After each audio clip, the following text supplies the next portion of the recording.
first off, I just want to say a huge thank you to all of you. First of all, for being Pathology Ambassadors, and secondly, for being here today with us. All right, next slide. So this is our agenda. The first thing we're going to do is give you a welcome and intro to the Resident Council and our ASCP staff who's on the line with us. And then we're going to do a quick overview of why the Pathology Ambassador, abbreviated as PA initiative, is so important, and some recent changes that we've made to help make the Pathology Ambassador initiative more effective and hopefully support you better. We're going to talk about what we think, over the years we've learned are the components of a successful ambassador event, and some sort of examples of activities that have been submitted in the last year. And then this is the part I'm looking most forward to. We're going to get out in breakout rooms and sort of learn from you what's worked, what hasn't, and hear all about your events that you've held in the past. We'll come back together and recap, and then if we have time, share with you some of the other services that are available to residents through ASCP, and finally a conclusion. So next slide. So to start off our introduction, I want to introduce you first to ASCP, American Society for Clinical Pathology, and share with you the exciting news that this is actually our 100th anniversary. And we have a whole host of celebrations and activities leading up to our annual meeting to mark this anniversary. But in spirit of that, I wanted to share with you a little bit about the history of ASCP. Next slide. So, ASCP was actually founded in 1922. It was the very first pathology association founded, I think, in the world. And it was actually during an American Medical Association meeting. And the name clinical pathology, or clinical pathologist, comes from the fact that these were physicians who got together. And so the clinical word doesn't refer to clinical versus anatomic pathology, because anatomic pathology didn't exist yet, but refers to the medical nature, the diagnostic medicine that we do. So ASCP is the home for all pathologists and laboratory professionals. We are actually the parent organization and lend support to a lot of the organizations that you may also be familiar with, like the Board of Pathology and CAP, actually, and more recently have supported and partnered with the Society for Black Pathologists. So we have a lot of relationships out there with other organizations. And in the spirit of Women's History Month, we're actually the first National Medical Association to have a female president, Dr. Emma Moss, back in 1955. So kudos there. And more recently, you may have heard about our launch of the Partners for Cancer Diagnosis and Treatment in Africa initiative. So lots of exciting stuff coming from ASCP. The website below, or if you just Google ASCP 100 anniversary, there's a video there and some other cool history about this organization that you may be interested in. Next slide. So what is the ASCP Resident Council? We're 12 individuals that serve 2 to 3 year terms. And I'm going to show you a slide with sort of all of the details. But basically, this is the message I want you to take away. We're here to serve you and inspire you, and really serve and inspire the trainees of today and tomorrow. And through that, serve and help our patients. So how do we do that? Next slide. So basically, we do that by being your voice. And we are connected through ASCP all the way. So myself as the chair of the council, I'm actually on the board of governors. So your voice and anything that comes up to the resident council gets communicated directly to the leadership of ASCP.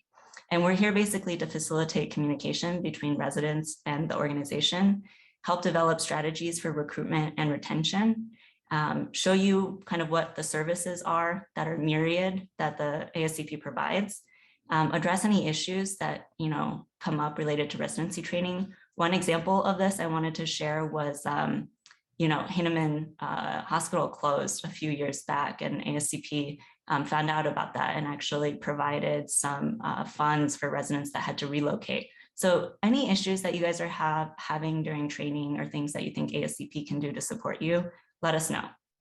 And then, obviously what we're here to talk about today is one of our big things that we focus on is recruiting medical students into pathology. and new residents into the ASCP Pathology Ambassadors, which is our way to help generate our next generation of pathologists. So next slide. So I want to quickly introduce to you the ASCP resident council members that are on this call. We're going to go down the list in order, and we're just going to state our name, institution, and how many years we've been on the council. So I'm Hannah Wong. I'm a microbiology fellow at Stanford currently, and this is my 3rd year on the council, serving this year as chair. All right, I'm Evie Abada. I am a 4th year resident at the DMC. And this is my 2nd year on the council, and I am the chair-elect of the ASCP Resident Council.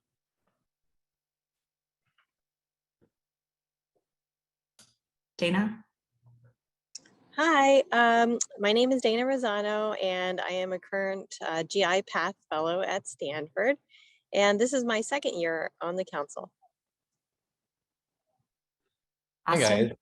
Hi, my name is Austin McHenry. I'm at Yale. I'm a 3rd year resident, a PCP resident. This is my 2nd year on the council. Hi everyone, I'm Samreen. I'm a 3rd year at Bader, and this is my 1st year at the council. It's nice to see everybody. Hi everyone, I'm Yember. I'm a 4th year resident at Johns Hopkins, and this is also my 1st year on the council. Hi everyone, my name is Pete DeRosa. I'm in between my 3rd and 4th year right now at University of Maryland, and I'm completing a hematopathology fellowship at Maryland right now as well. Hi everyone, I'm Mona Deerwester. I am a surgical pathology fellow at Vanderbilt, and it is my 1st year on the council. And hi from me as well. I'm Elena Fenu. I'm a 4th year Path resident at Wake Forest Baptist, and it's my 1st year on the council. And Natalie? Hi everyone, I'm Natalie Sherry. I'm the Senior Membership Director with ASCP and a liaison to the Resident Council. Glad you could be here with us. Thank you, everybody. And I just wanted to, for us all to introduce ourselves because, again, we're your point of contact. If there's anything you want to communicate up to ASCP, feel free to reach out to us individually. If you have questions about Stanford or Yale or any of the programs you just heard about, you're thinking about fellowships, just reach out. We'd be happy and would love to talk to you. All right, next slide.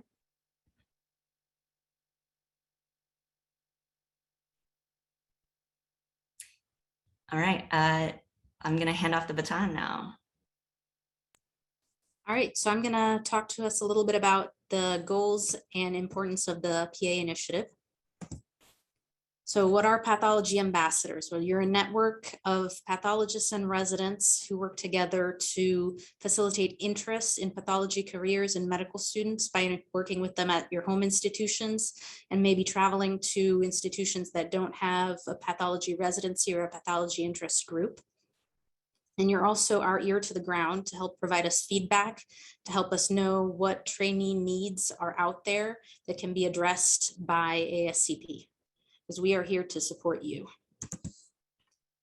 So as you probably all know, pathology is not a very well-known specialty, even in the field of medicine. Just take a look at this survey. Not a lot of people out there know what it takes to become a pathologist or even what it is exactly that we do.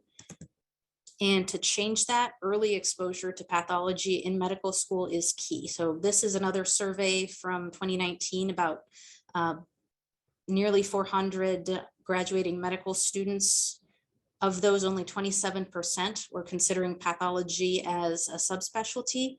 And within that group, the ones that were considering pathology, the thing that made them interested was that they had somebody reach out from their institution to try to recruit them to their institution's program. So one-on-one interaction with medical students to get them interested in pathology works. It helps them know who we are and helps debunk a lot of the myths that are out there about pathology, like that there's not demand for workers in this field, that we just sit in our offices and look at slides all day, that we aren't really a part of the care team, when in reality, job market is booming. We are one of the top 5 medical specialties for job satisfaction, and we are crucial to patient care because without the work that we do, everybody else would just shooting in the dark.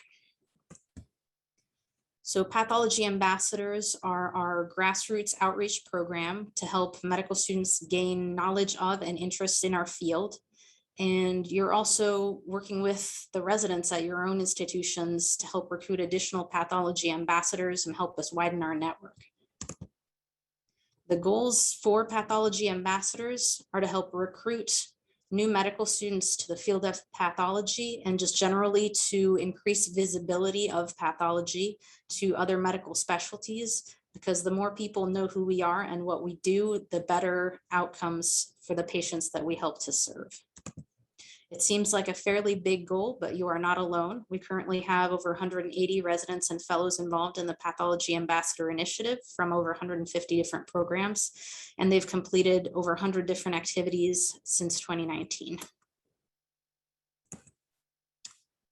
And I'll hand it back for the next topic.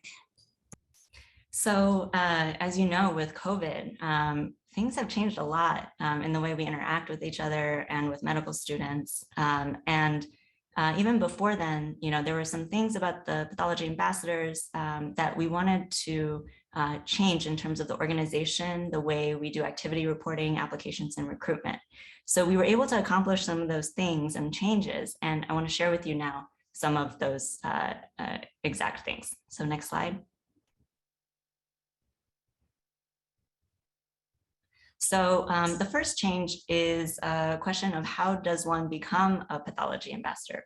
So we have a new application portal. It's actually the same application portal that you use to apply to become any other sort of ASCP volunteer. So the link is shown here. And basically, you go in there and you select pathology ambassadors as one of your choices. There is an option to provide a personal reference, and feel free to use myself or any of the resident council members that you see on the call here, maybe one that you connect with in your small group. I have I think in the next slide, maybe I've provided a template for you. It asks for a personal statement, and all else you need to do is upload an updated CV, and that's it. It should take less than 10 minutes. Highly encourage you to spread the word about our new application portal. There is a part of the website that says there's a deadline to apply. I just want you to know that the applications are accepted year-round for pathology ambassadors. That application is for other volunteer positions, so you can ignore that deadline. You can apply at any point. Next slide. So how does it work? After you apply, you're basically committing to serve as a pathology ambassador until basically from the next calendar year, academic calendar year. And what will happen is we're holding this Zoom orientation right now in March, but actually we're gonna start this over and do another orientation in September at our annual meeting in person. And we're gonna also offer a virtual orientation option as well. So basically your term will be from September to September, and we're basically going to do a similar orientation every year going forward to onboard all of our pathology ambassadors. What we suggest for pathology ambassadors are to do at least 2 events to help recruit medical students a year. And this can be at any point, but this is our suggested timeline: 1 in October, 1 in March, and a deadline for submitting your activity report form, November 15th and April 15th, respectively. And then you'll expect for resident council to touch base and check in with you in December and in May regarding each of those events. And we've created an anonymous engagement survey for you to fill out so we can collect feedback from you for the first time really about how those events are going and what your thoughts are about the Pathology Ambassadors program. And then in May and June, expect outreach from us to ask you to either recruit a new pathology ambassador at your institution or renew your tenure. And we'll ask that you put in a volunteer application by June 1st. And so if you want to stay on as a pathology ambassador, you would just submit a brand new application. Now, one big change I wanted to share with you is the activity reporting form. I know this has been a pain point for many pathology ambassadors for a while, because the form used to ask about, how many miles did you travel to go visit another medical school or something like that, when in reality, the vast majority of our pathology ambassadors are doing outreach at our home institutions.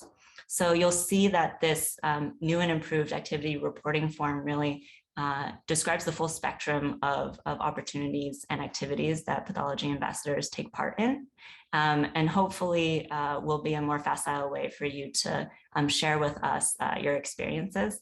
So looking forward to seeing your activity reports and also getting your feedback on how this new form works for you.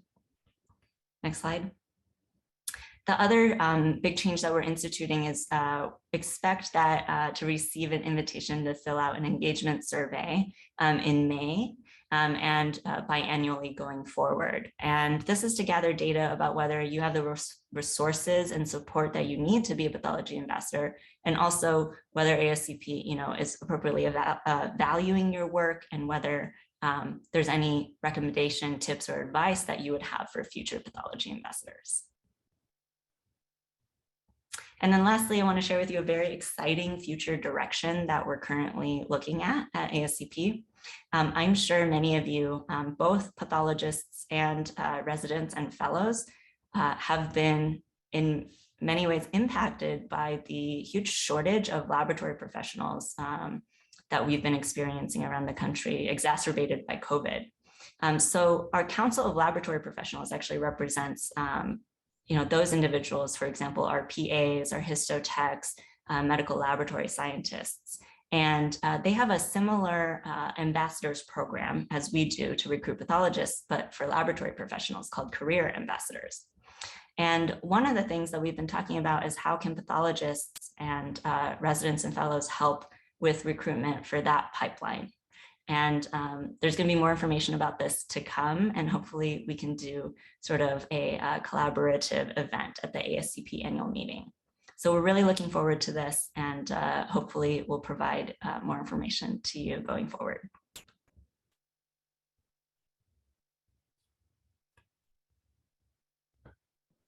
Okay, hi. I'll be talking about components of a successful PA event. You go to the next slide, Alina. So you might be thinking, if you haven't actually hosted an event or participated yet, what do we do now? Now what? So we're going to go over some examples. And basically, you can refer to this when we send it out to you. This is going to be your 4 key components of hosting a successful event. Elena is sharing her screen, so she's going to take you through these 4 parts. All right. So if you go to the ASCP website, under the links that we have provided, you can find all of our ambassador program, including the career ambassadors that we're going to be working with later, and more importantly, us right here, the pathology ambassadors. The application link is on the same page for your future reference. And if you scroll to the bottom, we have downloadable presentation tools, as well as the activity reporting form that we were talking about earlier, and a stipend form to submit. There is the possibility of getting money from ASCP to help host your events. So we'll talk about that in a second. Here it is. You can request a travel stipend and also money for your activities, for example, to buy food or supplies. Just submit that to ASCP in terms of what it was you did, and they will reimburse you. Here's that activity form in full that we were talking about as well. And the resources, which we've put together for you. Here are everything from suggested group activities, how you get funding, how you get approval from your medical school, the types of events, how to get involved, and what to do if your school doesn't have a pathology interest group. There's also pamphlets that you can give out that give information about the pathology as a career path. And we have a presentation as well that has been put together by ASCP that you can use that has details about all the different subspecialty careers available within the field of pathology. You can obviously add to this in terms of what's more relevant to the students that you're working with, but this is a wonderful jumping off point. And back to our regularly scheduled programming. Thanks, Elena. Yeah, I mean, so you can see here that ASCP and the work of the council has made it really easy to engage with this. But, you know, I want to reassure you that this doesn't have to be laborious. It doesn't have to be really time consuming. Some ideas here are some things that I did personally when I was a PA. Before COVID, I went to the medical students and I actually presented a PowerPoint similar to that about the career possibilities in pathology. And most importantly, I think I showed my excitement for the field. And I had a lot of follow-up and a lot of good questions about that. So you can do something similar. If you're not excited about presenting, you can just do simply talking with medical students that come through your department, whether they're, you know, informal shadowing situations or like me, the reason I even found out about pathology was I was sent down to hand deliver a frozen section specimen into the lab, and the pathologist took a time to talk to me. And so if you do that, and that's something I always did, every single time a medical student was there, I sat down with them for a moment and told them how important pathology was to that frozen section. And you never know, that could be the career-changing moment for that medical student. Another one is just to host a meetup in a few minutes, a coffee break with med students. Hey, do you want to hear about pathology? Something like that. There's a lot of ways that you can engage with medical students, and the point is just making those personal connections. Next slide, Elena, please.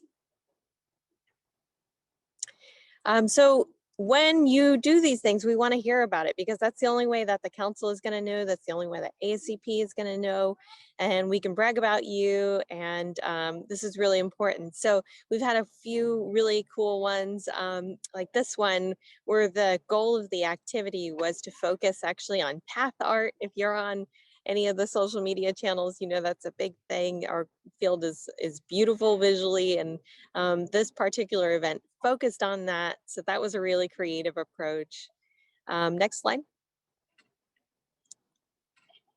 And this is just a testimonial saying how important a long in-depth conversation was. You can read this later, but like I was saying, it's about building those personal connections person by person, and it really will go a long way. And even though it's just a conversation, we want to hear about it. So definitely fill out that activity report. Next slide. And we've heard some really good feedback from medical students about this program and about the reach outs. I think that any of the PAs that have hosted events can tell you that there's really positive things that happen. You never know who's gonna, you know, take this career on because of your intervention. And what a beautiful thing to have contributed to somebody's life. So I hope you're excited. We are. Go ahead. And again, I think we've mentioned it so many times, but make sure you fill out those activity reports. And you can also just go ahead and post it on social media, what you're doing. We want to know there too. It's very excitement and builds momentum. And you can use these hashtags to also tag ASCP at ASCP Chicago and then hashtag this, and we'll be able to track the changes there. In the interest of time, I'm not going to go through all of these rest of the services that are available, but this slide set will be sent out. So you'll get to see all the other opportunities and things that ASCP provides for residents. I want to highlight that we're celebrating our 100th year anniversary, and because of that, your registration for our annual meeting is waived. So save the date for that. We're actually going to issue each of you personalized invitation letters to join us for Pathology Ambassadors talk panel. And hopefully you can bring that to your program directors so that you can get approval for time off to come to the meeting, even if you don't submit an abstract. Other things to put on your calendar, we would love to see you on the resident council. The deadline for applying is March 31st, and you can apply through the volunteer portal, the very same one that you apply for Pathology Ambassadors. You just click a different checkbox. So if any of you want to bring your ideas further up the chain and have a meaningful impact in being able to implement them, really, really welcome your voices at the table. Start thinking about your spring activity and event. Lab week is coming up. Is there something you can do with that? We ask that you submit an activity report, hopefully by April 15th if you can, and share with us via social media. And keep an eye out. We're going to send you an email asking you to fill out our very first engagement survey to provide us formal feedback. And lastly, start thinking about whether you want to be a pathology ambassador again in 2023, or if you want to recruit a new ambassador at your program to carry the torch. And yeah, that's all I have. And I want to thank everybody on the resident council, as well as all of you pathology ambassadors for attending. We're so excited to have had our inaugural orientation event. We'll be sending out the recording and the presentation slides. If you have any questions at all, next slide, shoot us an email at residentcouncil@ascp.org, and we'd love to connect with you.